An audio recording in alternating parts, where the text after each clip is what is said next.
So we really have oceans. I mean, like in eternal, opportunities. Yeah, and it can be like intimidating, but then you just go and have it. Yeah, and you can actually be like anything you want if you apply, skills, if you learn a lot, if you share experience, and and you talk believe to in people, yourself. believe in yourself, which is very important. I'm Farah Shamas. Welcome to Hotel Talk. We hope you enjoy listening to this friendly conversation between people connected by real life in hotels. Welcome back to Hotel Talk. Today I have with us Gala Grigoreva, who is, many of you know, the face behind TEDxMolos here in Limassol. She's also the co-founder of Integrated Professional Growth and a yoga and well-being coach, among many other hidden talents. So Gala, thank you so much for coming. Thanks a lot for inviting me. It's been a while. We've been trying to organise, but between work and children, and it's been tough. So welcome to San Rafael. Thank you so much. Yeah, thanks. Gala, why don't we start? Why don't you tell everyone about you? Well, we can start with integrated professional growth and yoga events and so on and so forth. So I'm really glad to take part in Mind, Body, Spirit Wellbeing Day that's going to happen here. Yes, another thing is San Rafael. On the 1st of June. So I'm going to give a vocal therapy session. So that's nice. So it's like a vocal body therapy when you release your fears, your traumas, your stress and anxiety through your body and your voice.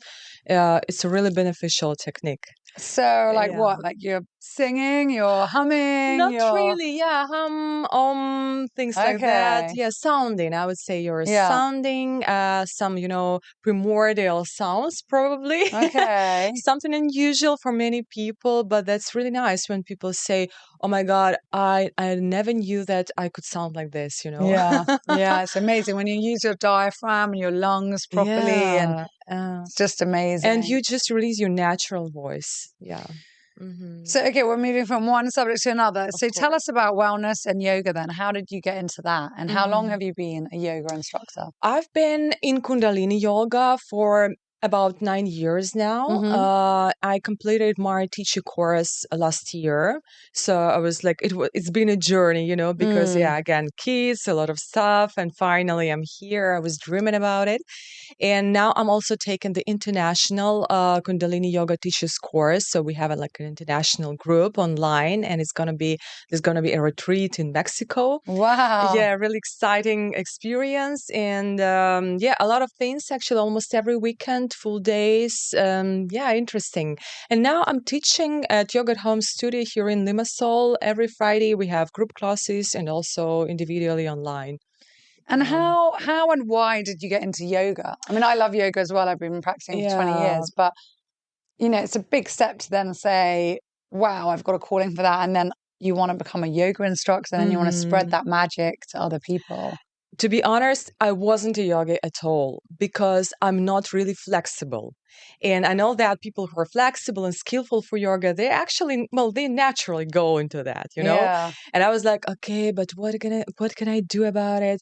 But that's not what yoga is about. No. Yeah, yoga is about balancing, commitment to your practice, staying connecting, present. Yeah, and that's it. I really love that idea, and I know I had some limiting beliefs about that, but when they just disappeared, when I walked them, through, I decided, okay, that's my path. But how I actually occurred to be in Kundalini yoga, that was a really challenging period of time for myself. So I was left completely alone with a baby in my hands. And I was also a huge financial problem, huge debt. And it was not on my fault, to be honest.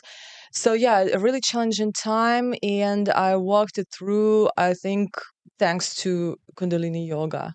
That's amazing. And thanks to meditation, thanks to that resilience that I was building, through practice, because it was my discipline, my real commitment that finally built that character of a teacher, and now I can say that yes, I can teach, and I'm really happy about it. So it helps you through that difficult time.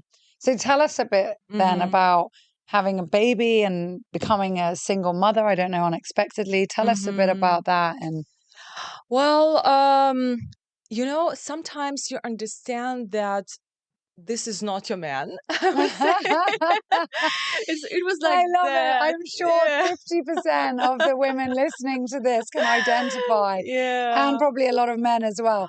But it's This not. is not my man. This Yes. is not my man. And it wasn't like romantic stuff, Yeah. It was a very conscious realization, like a very conscious thought that no, that's not the man I'm going to be with. And even though I was pregnant at that time and the first months of the baby, no, I decided that we should, Which is incredibly brave, because most people in those circumstances would just say, well, this is easier to stay like this, or this is yeah, what society expects of me. of But to course. actually then chase your own happiness and what's right for you and say, Yeah. I'm going to take this difficult decision. And it came with what you've just said, financial difficulties as well. So that's Yeah. incredibly Yeah, a lot of women admirable. cannot do that because they're quite vulnerable at the time. They're like depend on their men and on other stuff because they're staying at home with their babies. So it was challenging because I was like balancing baby care and work. So I was working remotely from home, taking a lot of projects, and working even at night. So it was pretty tough. But I think it built something in me, something really strong and powerful. And I'm sure in your daughter as well, I'm sure she, even subconsciously, Of course, was like, wow, my yeah. mom is strong. I'm going to be strong too. Yeah. My idea was that I want my baby to grow in a happy environment, really positive one, healthy, no, like stress and arguments and quarrels and so on and so forth. So and luckily she's like that. That's Yeah, amazing. she's Bless like her. my best friend. And now, so you've got an 11-year-old daughter. Now you have a 2-year-old. That's Yes. amazing. So, thank God I found the right man. You find the one that you said, It, this is my yeah, man. this is my. It took years, really. Yes, it was. It wasn't easy, but finally I found him, and we've been together for 4 years now. And the smallest daughter, Vera, she's 2 years old. I think it's a good difference, between them, between my two daughters. They love each other very much, and I think the it's older nice. one They is like, both have their space and their mm-hmm, individuality, and then they've got siblings. So yeah, yeah, it's nice. yeah. Mm-hmm. Yeah.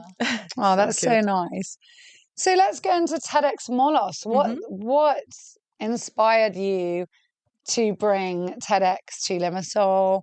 Tell us the process. Because I was lucky enough. Thank you so much for asking me to speak at your TEDx Thank you so last much year. for speaking there. It was amazing. It Yeah, was really really fun. inspirational. It was really Mm-hmm. fun. And tell us a bit about that. Like, Mm-hmm. we all know TEDx, but what is the procedure? How did you get involved? What inspired you? What have been your challenges?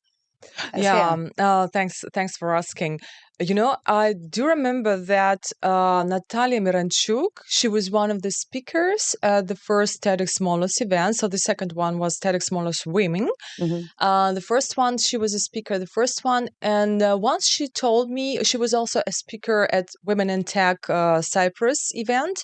And she told me, oh, I have an idea of that big mama, that there is always like a big mama for women. There should be one.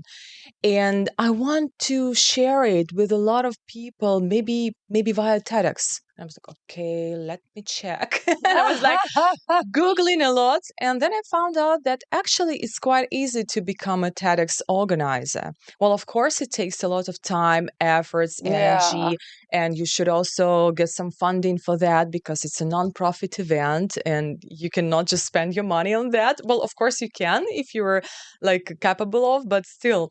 And the process was quite long, I would say, maybe 3 months or 4 months. So they were like considering my application, and I was to explain why I'm motivated to organize TEDx event, why I want to call it TEDxMolos specifically, because it was like at the intersection, of our old traditions and like Cypriot spirit, Yeah, and because also you can't modern call it like TEDx trends. Limassol. That's too Yeah. broad. Yeah. That's too broad, and you should be verified for that actually. So first, you should start with some smaller events, no more than 100 guests. Well, I mean, like paid tickets. Yeah. And then you can go to one of the qualifying, they call it like qualifying events somewhere like Canada, the US, well, pretty distant, locations. And then you get verified like automatically if you attend them. And then you can organize events with a bigger capacity than 100 people. Oh, okay, that's how it works. Okay. Yeah. Interesting. So I didn't have any ambitions to make it bigger. So I wasn't planning to like grow, I don't know, a business or something out of TEDx. My idea was to bring like a local and very like chamber and cozy event right at the square, like in Marina. And I loved the venue. I don't remember the name in Greek. it's quite challenging. Yeah, but that Yeah, I don't that remember venue. either. I didn't even know because it looks quite small from outside. It's just Yes. this, old rustic brick. Yeah. And then you go in and it's quite a sizable hall. It's not, It's actually a concert hall. Yeah. Yeah. It And was very cute. It was the first time I went in as well. yeah, and many people after the event they told me, "Oh, I've never been there. It's an interesting place." Yeah, it So was we're really gonna check nice. if we're going. And it's nice because it goes directly into the square of the port. Yes. So it was really nice to have that networking cocktail afterwards. I liked it. Yeah, with a nice view right in the square. Yeah, amazing. And hopefully, I was lucky to find sponsors, those who were interested in supporting us and bringing this event, and also some media partners. So I'm always, grateful to Fast Forward, Cyprus Mail, Panis News, and we know them. They support every initiative, I think, here in Cyprus. That was really great, and also to build decent speaker lineup was also a challenge, because the application process was open. So I was like, I built a website with the help of the lady living in Pakistan. And she helped me, and there was a form which was open, so everybody could apply, and it's still open actually. So I'm still like collecting applications and interesting, ideas, because it's all about ideas, not about speakers mainly, but ideas. So the idea should be strong, and unfortunately, it wasn't the case. I mean, there were not so many people offering interesting ideas. Okay, we know a lot about AI, or maybe some coaching, or I don't know, like psychological stuff.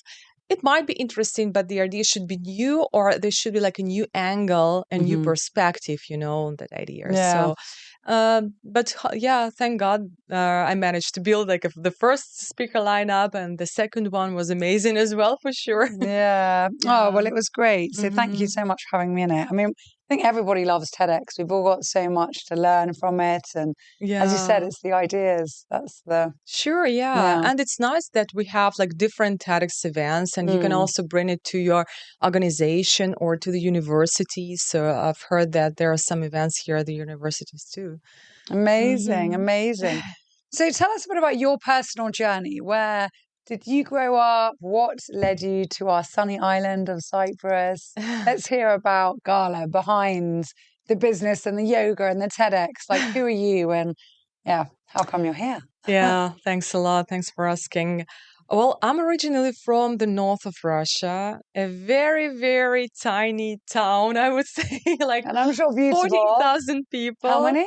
14,000. 14. 14,000, Wow. yes. It's like a small village, I love would say. it. Is it freezing up there? Yes, absolutely. Like -40, -45 in winter. Oh my It's quite goodness. fine. And Yeah. in summer, does it get to like... It's hot. Does it? Yeah. It's like how does it call? Like continental climate, when it has hot summer and very cold winter. Wow. Well, winters can be mild and snowy, a lot of snow, and I was able to go skiing just across the road. So I saw that, path from my window. Yeah, and very sunny in winter, actually. Oh, Very that's sunny. beautiful. Yeah, in comparison with St. Petersburg, because when I was 17, I moved to St. Petersburg to study there, and I completely understood at that time that I would never return to my hometown because it was You too saw this small. huge city, and St. Petersburg is stunning. I mean, it's one of the prettiest cities in the world. Yes, it's so lovely, especially at this period of time. Oh my goodness, it's so beautiful June. with the white lights. Yes, I've yes. been at this time. It's Oh, amazing. really? Yeah. Yeah, I miss it a lot, but hopefully I will go there soon. Maybe not this summer, maybe next one.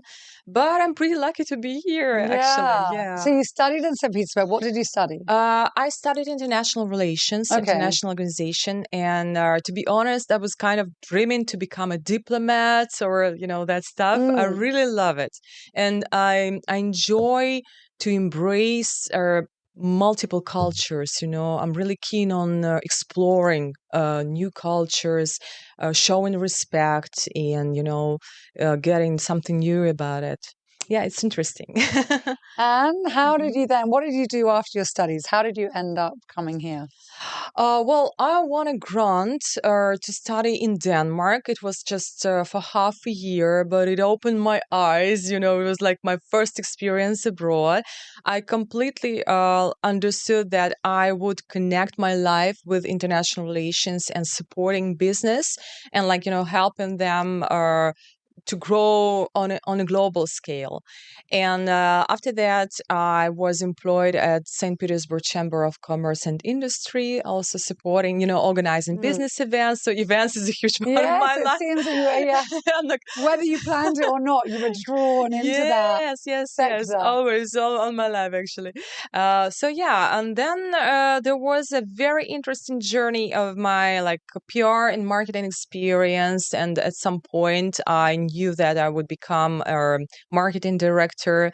And that's what actually I became finally at a technology company. And when I got into IT, I also got an idea that, okay, I can influence the product. That's cool. So I can actually build something too, not just because, I'm not a technician, I'm not a developer or a product manager, but I can bring market insights or competitors' insights, and I can influence decisions, and that's really great. Yeah, that's what I love in technology, And actually, I wasn't planning to relocate at all. So I really enjoy my life in Russia, to be honest, because to live there in St. Petersburg, it's really lovely. But all of a sudden, the war came, and it was a very challenging period. I was pregnant with my second baby, and I felt that it wasn't safe to stay there. So I was offered relocation one more time because, many companies also located here in Cyprus, were hunting me at some period of time before the war. But finally, it was like a decision, like that, like one click. Okay, we're moving. Yeah, let's do this. So Amazing. let's go there. So it's quite recent. It's only the last couple of years. Yeah. Wow. It's just 2.5 years, I think. Yeah, in October it will be 3 years. And how have you found living in Cyprus? Oh, then? it's lovely. Yeah. Had you been before, or no? It was my first time when relocated. To be honest, wow, so that's so hot. brave. That's so brave of you. Yeah. So I was actually, I was pregnant, and also with my older kid, we came here, and my husband was waiting for us here. And how have you found the difference then, like the cultural differences between Russia and Cyprus? Oh, huge. I'm trying to be all PC, and you're like, it's massive. It's massive.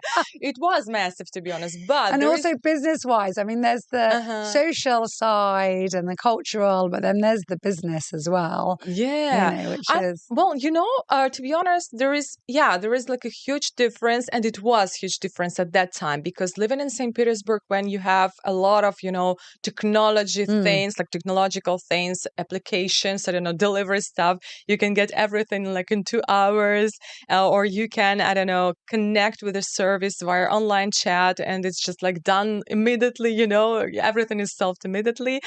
Here it was like, okay, I'm back to, Russia maybe 20 years Oh ago. my goodness, I can't believe you're saying that. I was like that. If you had come Mm-hmm.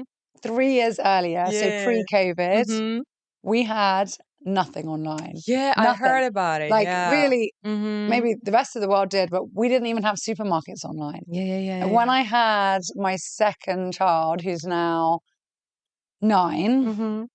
so it's not that long ago, let's say, and I was home and I was trying to work and I didn't have help at home and it was really difficult to even get to a supermarket. And I was like, anyone who will deliver. Mm-hmm. And there was no one. And I used to get delivery from Nicosia.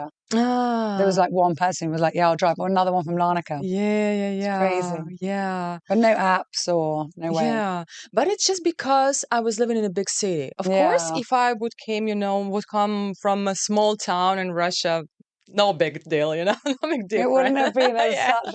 such a culture shock. Absolutely, yeah. But actually, pretty soon I realized that it's not about that, Life here is different, and I really love it. And I learned a lot from local people to slow down, Mm-hmm.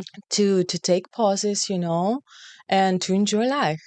Because there in St. Petersburg was like running Yeah. all the time, Even though it's not Moscow, they say in Moscow it's even harder, But Yeah, here it's different, but still it's not boring, because I've heard a lot of things and oh no way, it's just beaches and sun and nothing more. But 3 years here, it's just like 10 years in my life, to be honest, because everything was like a whirlpool, a lot of projects, interesting people. I found real role models for me here, because, well, I didn't have them in St. Petersburg in Russia. And here, so many interesting things, are coming into I my life. love that. Really, thank you for sharing that. I think that's so lovely Yeah, and positive and absolutely. inspiring. Yeah. Just the environment here is it's like I would say motivating. I would say, yeah, motivating. Mm-hmm. Oh, that's really lovely. So, what unique aspects of Cyprus, or maybe unique or different opportunities, do you think that Cyprus has that are sometimes overlooked? Well, I think since Cyprus is quite small, yeah, and we all say that. Okay, we know a lot of people and they know each other. I think it's important to build a really good reputation, and that's what unique here, So if you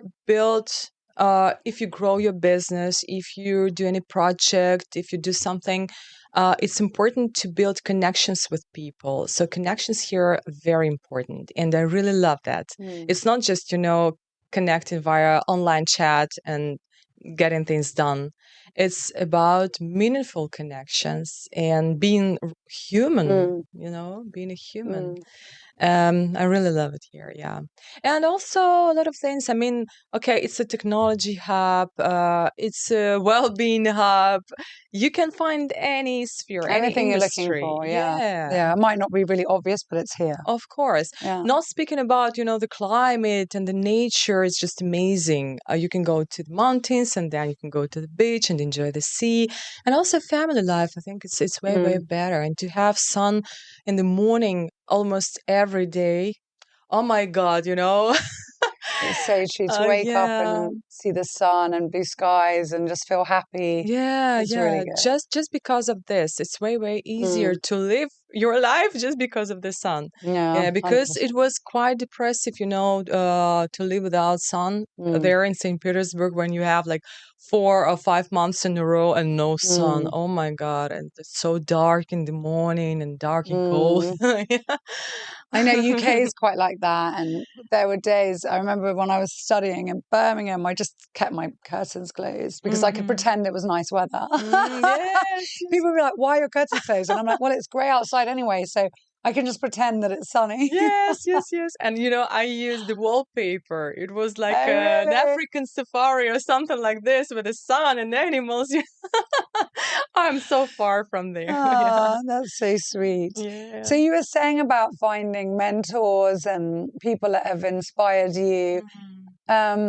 Who that maybe we might know has inspired you? What books have inspired you? Podcasts, TV shows? Tell us a bit about, something that Oh, I is think there like, are a wow. lot of role models, and people you can learn from for sure. Well, of course, you're among them, to be Oh, honest. thank you so much. That's That's so true. sweet. Because I think I heard your talk first time at the Go Digital conference. Okay. Yeah, Elena Andreu invited Yes. me to be a speaker there. And when I heard you, I was like, oh my God. Oh, you're so sweet. I think I was You're talking about marketing on that Yeah, one. and you were so Yeah. natural and Cross so marketing. Yeah. lively, and yeah, and of course Elena Andrea at that time, I really loved, the idea of building a community, and that's why I was working hard on building a women in Tech Cyprus community, because it's an international one. It's not just, for the Russian speaking ladies, yeah, but it's like uniting and bringing together in Cypriots and Russian speaking and Ukrainians and people living in Latin America and British ladies and Germans, and it's so nice, to see all of them connecting and building something together. That's great. Yeah. Yeah. Well, also I could name, of course, Martin Zaran, and I'm following his blog on LinkedIn about branding. It's very close to what I'm doing as well. And I've also been invited to his podcast, which was amazing. Raluca Ioanoman, of course, she inspires me a lot, and Sandra da Silva. We met, I think 2 years ago, something like this. And and only later, actually, we decided to build something together. And that's where we now, with the integrated professional growth, like a training company for employee well-being. Oh, Yeah. nice. And what's your favorite quote? I ask everyone this on this podcast. Okay. Well, there are many interesting, but when I watched a movie about Amelia Earhart, like an American pilot, I really loved that quotation. Everyone has oceans to fly, but you should have like the heart too. And but what do dreams know about boundaries? Yeah, what do dreams know about boundaries? I really love it. Yeah, so true. So we really have oceans. I mean, like in eternal, opportunities. Yeah, and it can be like intimidating, but then you just go and have it. Yeah, and you can actually be like anything you want if you apply, skills, if you learn a lot, if you share experience, and and you talk believe to in yourself. people, believe in yourself, which is very important. Yeah. I just read the Matthew McConaughey book, his autobiography, and what's it called? Green Lights. And actually, it was someone on this podcast that recommended it. And it was Maria who did the fuck up events, and we were talking about books, and she was like, "Yeah, it's a really good one," and I was like, "Oh."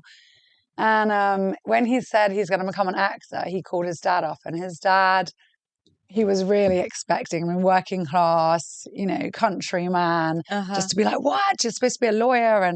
And his dad just said, "Well, I can't do the American accent. Don't half-ass it, son. Or don't half-ass it, son." And he said of all the reactions, he wasn't expecting that. And then when he got his Oscar, he was like, "I didn't half-ass it. Like, I did it." If you do everything like a bit like, "Oh, I'm not sure, half-half," you're not going to succeed. But if you go 2 feet in, you can get to your dreams. Yes, yes. And it's sometimes it's just a matter of time, and it's a matter of systematic work. So you cannot reach, for example, when I, embarked on a journey of a Kundalini yoga teacher, I was like, well, but I'm pretty new, how people can trust me. So, I should sound really credible, and, I should know that terminology, and there are a lot of words I should know. Okay, but it can take time. Okay, in 10 years, I would become a very prominent teacher, It's just like It's just like with everything you pursue, Yeah. every job, every project, and even being a mother, you can be new with a baby, but then in 10 years and having like 3 kids, it's completely new. And It's you completely develop, different. and your dreams can grow too, and they can change, and that's Yes. also important. Yeah. Yeah. Yeah. Right, bonus question. So here's our crystal Oh, ball. wow, Pick wow, wow. any one you want. Okay. Mm-hmm. So this is from our team at the hotel. What's the most ridiculous fashion trend you've ever participated in? Oh, wow. I'm not really into fashion, to be honest. Well, you look beautiful. I wouldn't say that. I mean, you're quite Thank you trendy. so much. I love dresses. Yeah, I love like feminine stuff actually, but I'm not too much into fashion. Oh, well, what else? Yeah, but did you ever do like the high-waisted trousers and think, oh, why did I do that? Or shoulder pads or scrunchies with a ponytail? I don't know what they're Oh, what was that? like big earrings that you were like, what was I thinking? Or maybe it's connected with my hair when, there was a trend for like colorful parts. Mm-hmm. I was never, I was never pink or something, but it was like green part, like the back part of my hair. Was green. It was green, yeah. Gala, that's hilarious. I would never think, looking at you now, that you had made your hair green at any Really, stage. yeah. And it was quite brave from my side, because at that time I was already the chief marketing officer at an IT company, and I had a team. And finally, like one day I just came being green a bit. But yeah, There you go. in IT, it's okay. A lot Anything of people, goes. yes, anything goes. Oh, that's so sweet. Well, I think we've all had our fair share of fashion blunders. Yeah. Gala, thank you so much. It's been a pleasure to have you on Hotel Talk. Thank you so much Wishing for you having all me. the best. I can't wait for the next TEDx, whenever it might be. Yeah, TEDxMolos. sure. I will. And definitely keep in touch. Yeah, absolutely. Thank you so much. Thanks a lot for having me. Bye. Bye. Thank you for listening, and don't forget to hit that subscribe button because it helps us more than you may realize. If you are planning on coming to visit us at St. Raphael Resort and Marina, feel free to email our reservations team quoting Hotel Talk and receive an exclusive offer just for you. We look forward to seeing you soon, hearing your feedback about our show, and producing many, many more interesting episodes just for you, our listener, and our valued guest in mind. Thank you so much, and take care.